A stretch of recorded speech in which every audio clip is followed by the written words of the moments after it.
माझ्या प्रभागात पूर्णपणे सर्वात जास्त चांगलं काम आणि जास्त निधी आणण्याचं काम मी करणार. खरं तर सांगायचं म्हणजे सावंतवाडी शहरामध्ये आता या 35 वर्षामध्ये नगरपालिकेच्या माध्यमातून काहीच कामं झाली नाही. आम्हाला जेव्हा सत्तेमध्ये आम्ही जेव्हा आलो त्यानंतर सावंतवाडी शहरातील काही ठिकाणी काही भागामध्ये कामाला व्यवस्थित कामं झाली.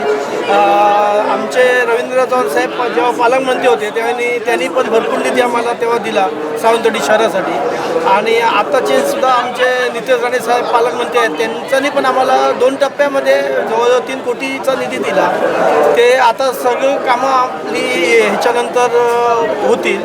आणि खरंच सांगायचं म्हणजे जेव्हा आमच्या भारतीय जनता पार्टीच्या सर्वच नेत्यांनी पूर्ण ताकद लावली, नितेश साहेब तर सावंतवाडी शहरामध्ये पूर्ण प्रभाग व्हायचं त्यांच्यानी मिटिंग घेतली आहे. आणि लखनराजे भोसले साहेबांनी पण भरपूर काम मेहनत घेतली. मॅडम आमच्या श्रद्धा लखन भोसले यांनी 10 प्रभाग पिंजून काढला.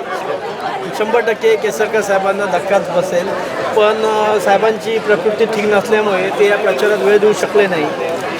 त्यांनी आता आराम करावा, तब्येतीची काळजी घ्यावी असंच मी आमचे जाणते आमदार आहेत, ते आमचे सहकारी आहेत, त्याबद्दल मी त्यांना काय वाईट बोलणार नाही. ते आपले सहकारी आहेत आणि भविष्यात सहकारी राहतील.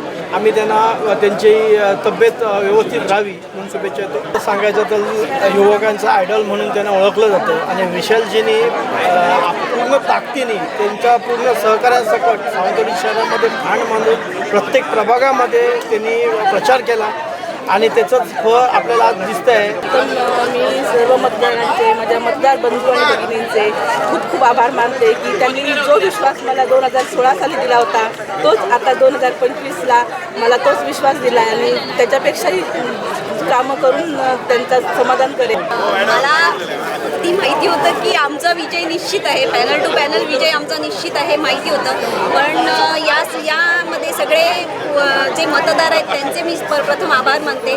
त्यानंतर माझ्या भारतीय जनता पार्टीचे जे सर्व वरिष्ठ अधिकारी आहेत त्या सर्वांचे मी आभार मानते, कारण त्यांच्याच सहकार्याने आज मी या ठिकाणी पर्यंत येऊन पोहोचले.